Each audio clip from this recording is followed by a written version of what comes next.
UP और नेपाल सीमा से सटे जो मदरसे हैं उनमें पिछले 3 दिनों से एक्शन हो रहा है। लगभग 10 किलोमीटर के दायरे में नेपाल सीमा में जो मदरसे हैं कई मदरसों को गिराया गया है।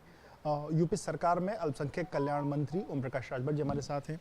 सर, बड़ी संख्या में जो मदरसे हैं जो नेपाल के करीब में हैं उन पर एक्शन हो रहा है। ये जो कार्रवाई है ये पहलगाम के हमले के बाद हमें ये देखने को मिली है। क्या इन दोनों का कोई आपस में कोई रिश्ता है या क्यों क्यों ये एक्शन हो रहा है? देखिए, पहलगांव घटना के बाद ही कार्रवाई नहीं, इसके पहले भी कार्रवाई होती रही है, जांच होती रही है, शिकायत मिलती है तो उसकी जांच होती रहती है। ये अनवरत प्रक्रिया है। और जो गिराए जा रहे हैं, देखिए मदरसे खोले जा रहे हैं शिक्षा देने के लिए। आप मदरसे खोल करके आप नोट छापिए, आप मदरसे खोल करके विदेशी लोगों को शरण दीजिए, ये गलत बात है। अगर ऐसा करने वाले लोग पाए जाते हैं तो ऐसे मदरसे ध्वस्त तो होंगे ही, उनके खिलाफ कार्रवाई भी होगी।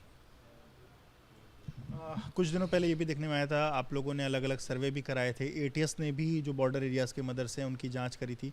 तो क्या कुछ टेरर फंडिंग या विदेशी फंडिंग का भी मामला निकल के सामने आया था? क्या इस तरीके की चीज़ें निकली? देखिए, निश्चित है कि कुछ ऐसे लोग हैं जो विदेशी फंडिंग लेते हैं, शरण देते हैं और आतंकवादी गतिविधियों में लिप्त रहते हैं। समय समय पर जब जांच में ऐसे लोग पकड़े भी जाते हैं तो निश्चित है कि जो एटीएस की कार्रवाई हुई है, जो रिपोर्ट आई है उस रिपोर्ट के आधार पे कार्रवाई शुरू हुई है।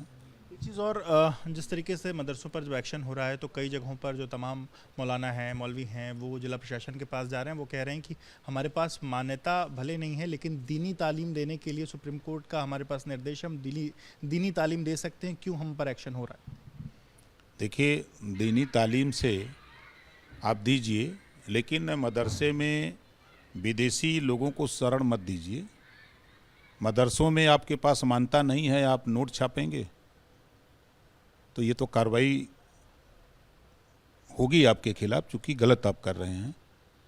तो अगर उनको दिक्कत है तो ये काम बंद करें, और नहीं तो फिर कार्रवाई तो होगी ही। पाकिस्तान के जो लोग यहाँ पर थे उस मीटिंग के बाद, सीसीएस की मीटिंग के बाद, उन सभी लोगों को यहाँ से वापस पाकिस्तान भेज दिया गया। अब यूपी सरकार जो है वो जो तमाम रोहिंग्या और बांग्लादेशी हैं उनकी भी खोज कर रही है। तो क्या उनको भी वापस भेजने की तैयारी, क्या आप लोग एक्शन लिए? देखिए, जिन लोगों ने अब तक भारत में रह करके नागरिकता नहीं ली, ऐसे लोगों को यहाँ रहने का अधिकार नहीं है। इन्हीं लोगों के इशारे पर, इन लोगों के सहारे विदेशों से जो आतंकवादी गतिविधियों में कुछ लोग संलिप्त हो जाते हैं, घटनाएं हो जाती हैं। इसमें क्या रोहिंग्या बांग्लादेशी हैं उनको लेकर के कोई स्पेशल आप लोग टास्क चला रहे हैं? कोई स्पेशल? ये सरकार कार्रवाई में लगी है। ऐसे लोगों को जो चिन्हित किया जा रहा है कि जो लोग यहाँ रह रहे हैं तो वो किस आधार पर रह रहे हैं, क्या कारण है, क्यों रह रहे हैं, तो उसकी जांच पड़ताल हो रही है। बहुत शुक्रिया बात करने के लिए। तो आप ओम प्रकाश राजभर जी को सुन रहे थे, जिन्होंने कहा कि जो एटीएस की जो रिपोर्ट थी उसके आधार पर एक्शन हो रहा है और जो भी देश विरोधी गतिविधियों में संलिप्त लोग हैं उन पर सरकार जो है एक्शन ले रही है। कैमरामैन प्रेम सिंह के साथ Vivek Rai, BP news, Lucknow. For exclusive and insightful videos, subscribe to our new channel ABP Live Premium.